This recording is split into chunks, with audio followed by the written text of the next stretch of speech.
Okay, so I'm so sorry, everyone. So the only way I can do it, I can't get onto Zoom through my phone, and because my phone is so annoyingly broken, I can't do anything. So I thought I could do it through the laptop, and I can't. So this will definitely work this time. I can't get on my Zoom because my phone's broken.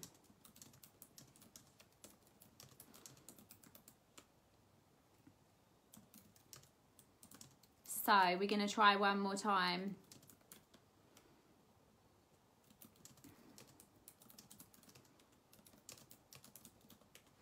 I'm going to try and add them now because I don't have to click the bottom. This is an absolute nightmare, guys, and I'm so sorry, especially because I'm taking everyone's time. So once Dan jumps on, then I can add him, or he can request to join and I can accept it.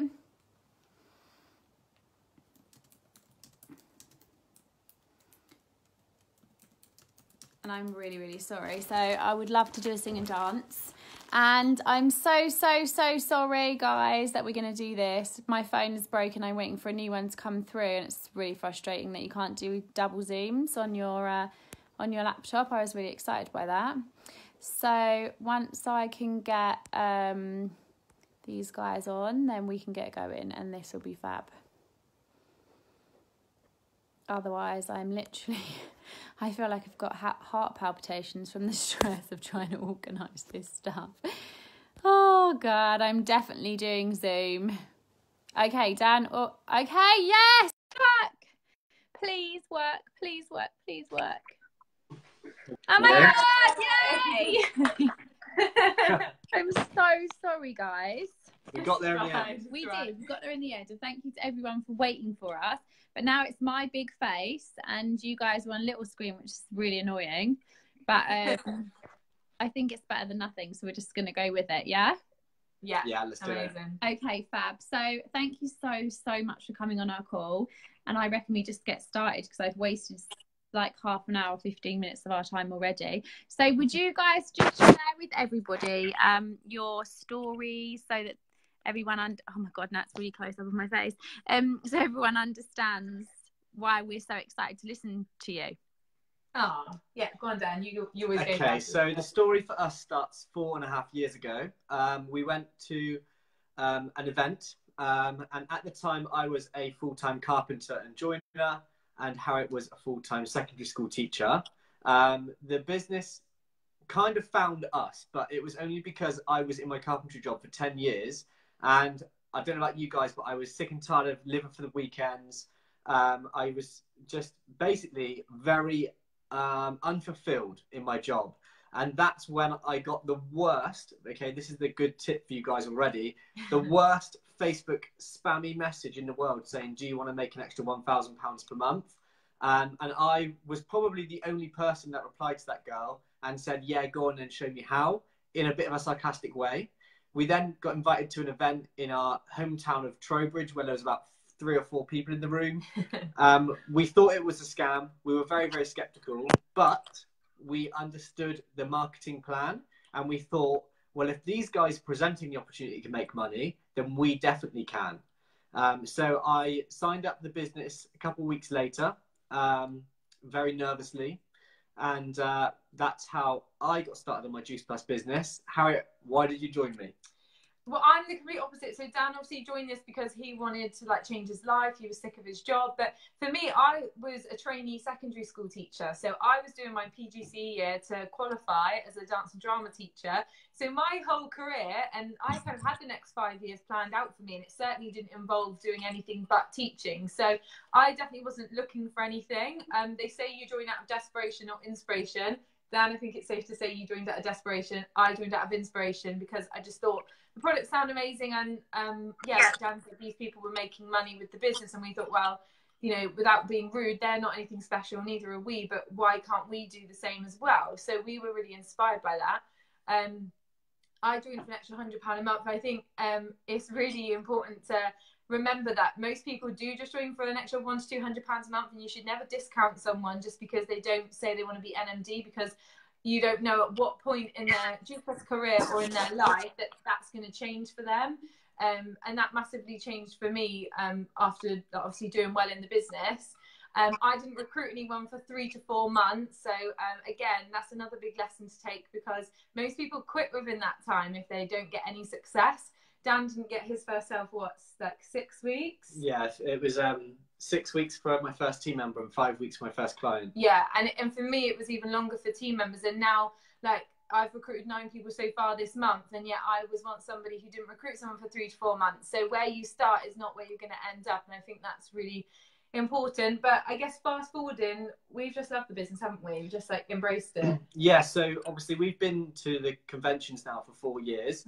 And I remember when we were sat at the back of the first ever convention, you know, and we were both DDs, and we were watching people like you, Emma, on stage, and John, and you know, all of what we call the Juice Plus celebrities. Yeah. And it just goes to show, now over the 4.5 years, if you stay committed and if you work the plan and work really, really hard, then people who you idolize, like Emma, will soon become your friends, and you will start to transform and change your life.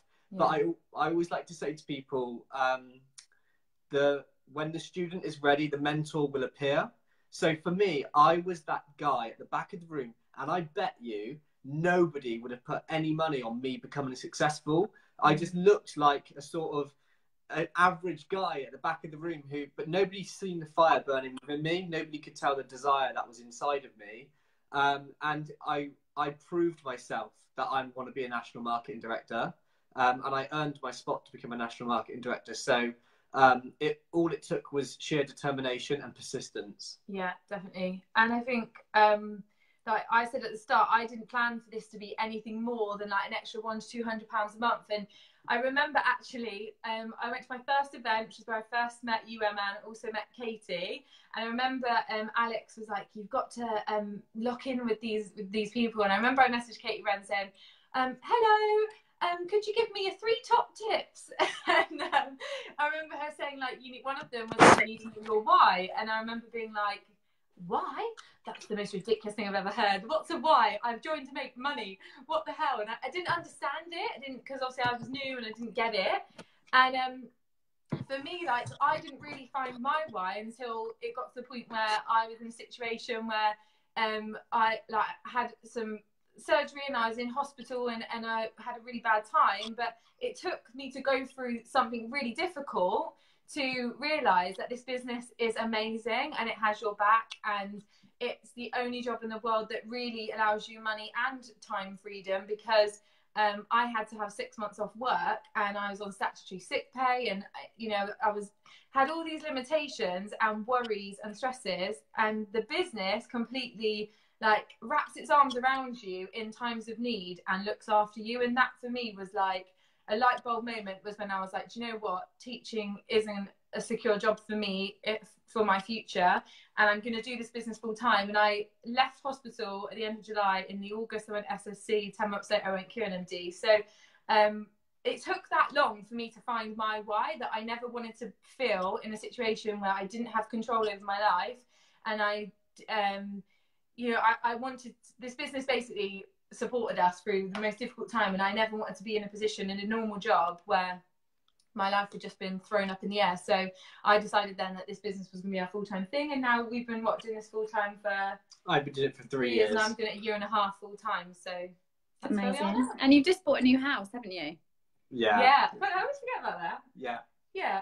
Pretty major achievement. I know, but do you know what? It's because for us, like, when we think of what we gain from the business, money is always the last thing. Yeah. It's always the last thing we think about. But yeah, we've been really fortunate. Like, the business has enabled us to buy a 5-bedroomed house, which, like, we turned 30 this year. It's such an achievement for us. Like, everyone's like, "Oh, this is your forever home," and we're like, "No, this is the medium home." Like, the medium home. Yeah, you know, this is the 7th home. But yeah, it just allows you to dream so big. Like, we've been able to achieve such cool things, haven't we? Yeah, definitely. It's been a game changer for us. Yeah. I love it. And you know what you said, which is like, when the student is ready, the teacher appears. That's one of my mum's favourite quotes, and it's so true. When you're ready, everything falls into place, doesn't it? And you know, I think so many times people shouldn't judge on who you are or what your circumstances are, because I was a whiny single mum with drama in her life, living Jeremy Kyle lifestyle, and you know, bets on me being successful were probably like not great. So, but this business doesn't judge. It doesn't matter who you are, what you're doing, where you come from. Everybody has the same opportunity to build success, right? Which is amazing. Your guys' story is amazing. So thank you for sharing that with us. I think everybody has like a full understanding of why we're so excited to have you guys on the call tonight. I just want to apologise again about the awkwardness at the beginning. And Harriet being put on the spot, you know, just make some jokes or something. Okay, so we sent some questions through earlier. So one of your big things in your business is your team, right? So should we talk about team first? Yeah. Okay, cool. I know you said that it took you guys a little bit of time to build up team members, but I know that team spirit, team culture is something that's really important. So let's go first with recruitment. So what do you guys want to share about recruitment? Okay, cool. So in terms of recruitment, I think, and this is something that we've definitely refined over time, is you've got to know your recruitment strategy. And if I was to say to any of you watching this live, what's your recruitment strategy? Would you be able to tell me? And so that's a question for you to ask yourself. So we have 5 strategies that we use. They're really simple. I'll tell you what they are. And I'm typing, so I'm not being rude if I... No, that's cool. So 5 things that we use, and what's really simple about this, there are 5 simple strategies, and it means that you can then teach that to your team, so that recruitment doesn't become this, oh, it's something you attract and all this airy-fairy stuff about recruitment, which obviously helps, but you have to actually have strategy.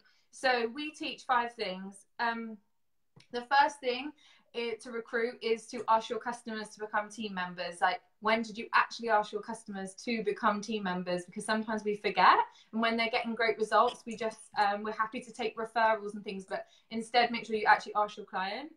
The second thing is events. So we do a monthly event that we put on for our whole team. It's an event and it's training all in one, and our teams do little events as well, don't they, of their own.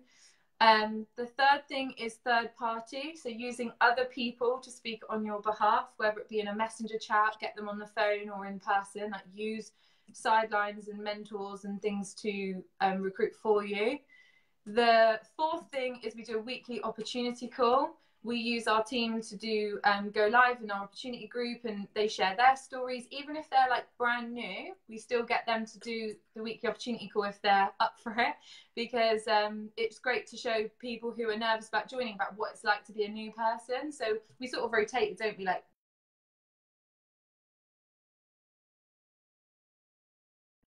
the thing is, we have a recruitment video. So you know, we have had a good, we've made a good video, but to start with, we did just have one that was just a live that we pre-recorded, so it doesn't have to be anything special. The original one was you drawing it out on a piece of paper. Yeah. So it was Harriet drawing, and I was filming her draw out the steps of the competition. And the triangles and everything. So yeah, just to recap, so ask your clients to become team members, events, third-party chats, a weekly opportunity call, and an opportunity video that you can tag people in your group. Because when my team say I'm struggling to recruit, I can go through those 5 things and say, when was the last time you did 1, 2, 3, 4, or 5? And it's simple and it's straightforward, and then you can teach that to a brand new person.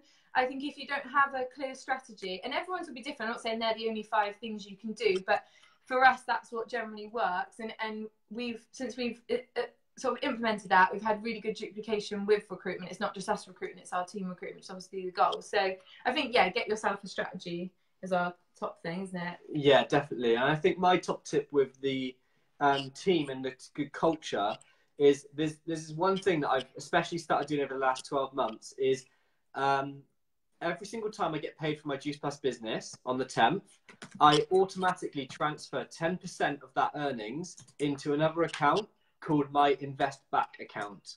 So whether you're making £500 a month, that's 50 quid a month you invest. Yeah, so what we're doing is we're building our business, and the more we're earning, the more we're investing back into our business, so we can do more cool stuff. So like our events are going up a level, like our team retreats and our team fun and our team nights out and dinners. We're all taking it to the next level. And now the reason why I'm doing this and the reason why I'm willing to invest 10% of my Juice Plus business back is because without your team, you have nothing.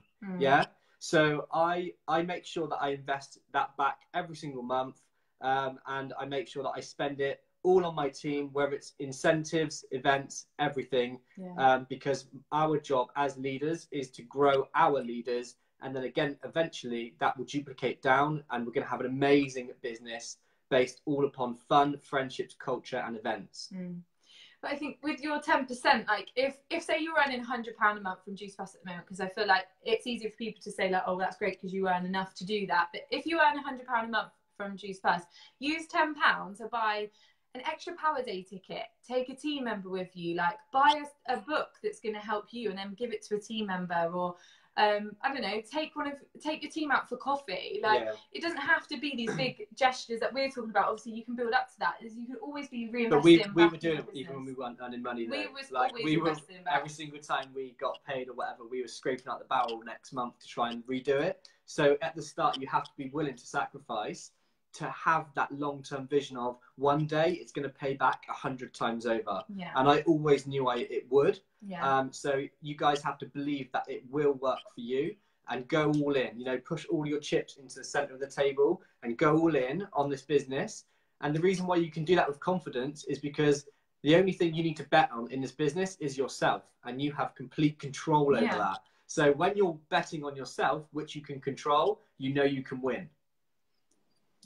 I love that. I think team investment's so powerful, and through the time, even right at the beginning, you know, when I joined and I went SDD, and John as a QNMD invested back in us, and he booked 10 rooms as a QNMD, booked 10 rooms at the Rome convention. Me, Katie Wren, some other leaders, Vicky Marchant, obviously his girlfriend, but you know, and PMDs are built from that convention. And then we went to Nice and we duplicated that same system. We booked these rooms, we took people away with us, and it's so true. You have to give back to your team. And yes, it's really, really true. And I love the strategy, Harriet. It's perfect. It just makes so much sense. And you can literally then check people's accountability against that, can't you? And say, right, so you're saying you're not recruiting, but are you doing the steps to be able to recruit?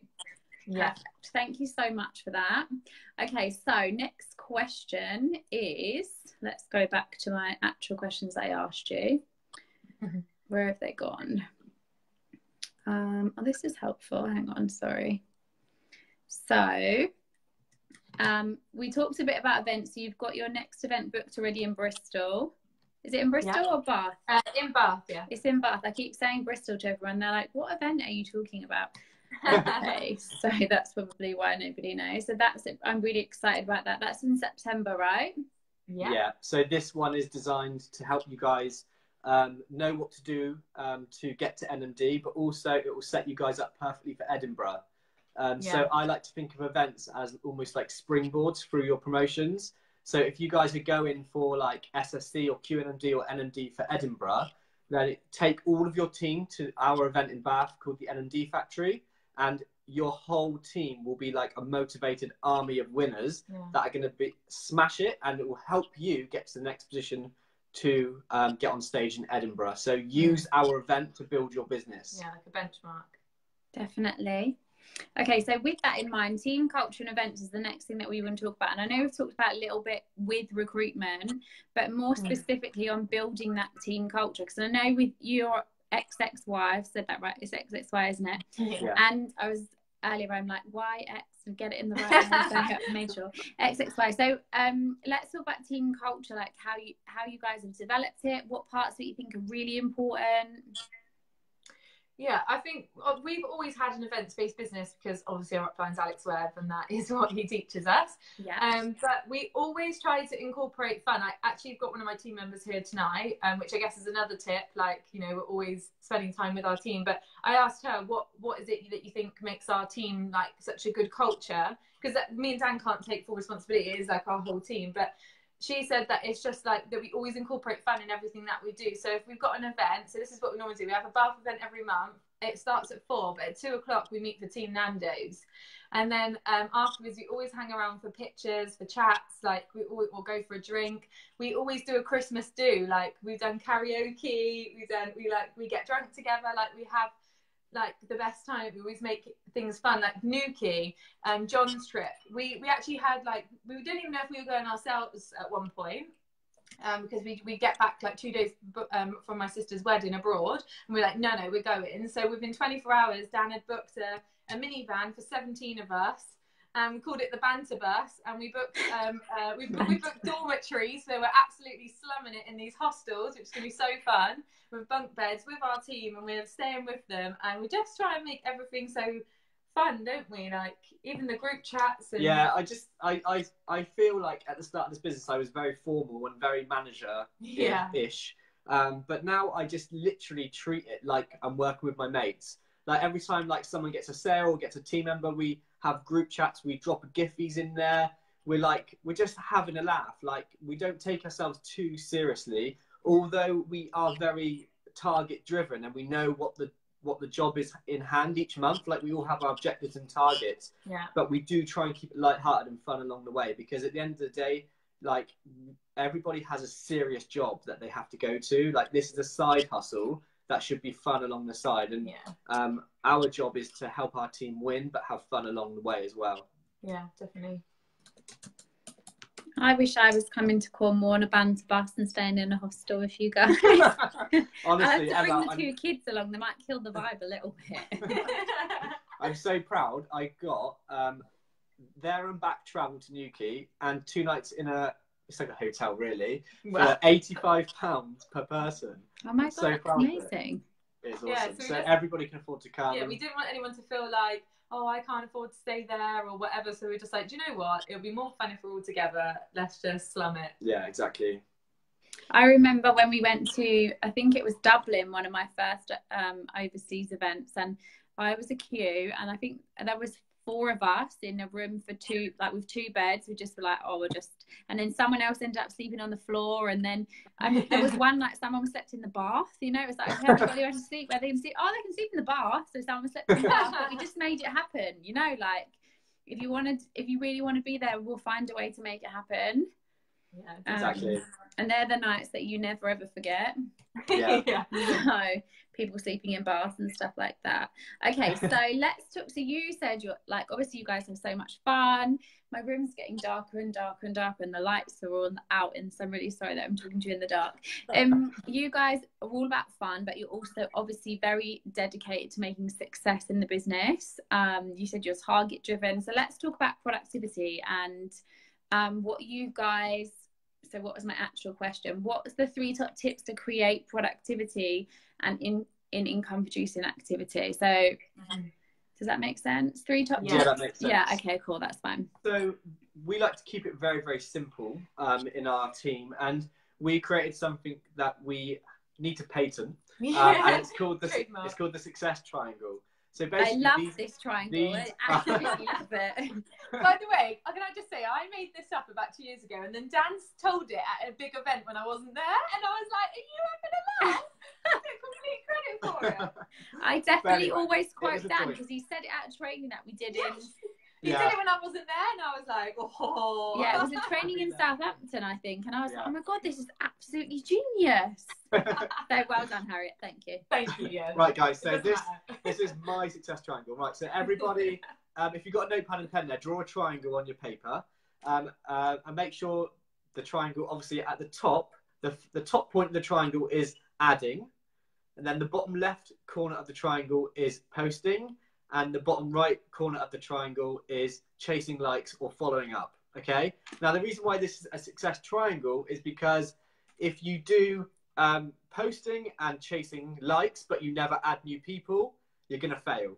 If you add and post, but never chase likes, you're going to fail. If you add and chase likes, but never post, you're going to fail. Mm-hmm. So you have to make sure that you're doing all 3 of those things on the success triangle to attract people to your business. So you're adding new people, you're posting, and you're connecting with new people, chasing up and following up your likes.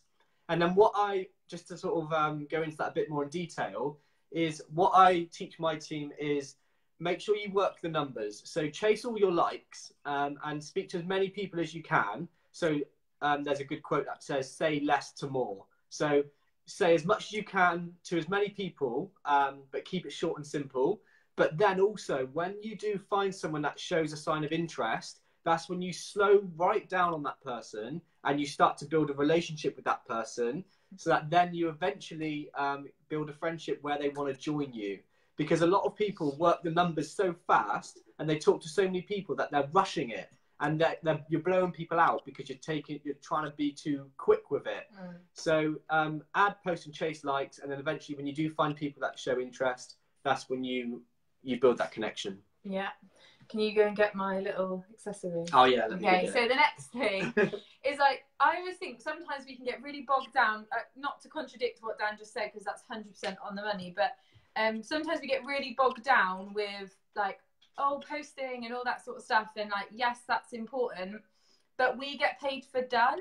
And when I was a teacher, we used to have this, right, this little bell, because I was a drama teacher, so I had 30 kids running around like headless chickens, and I'd lose my voice if all day every day I had to shout over them to get their attention.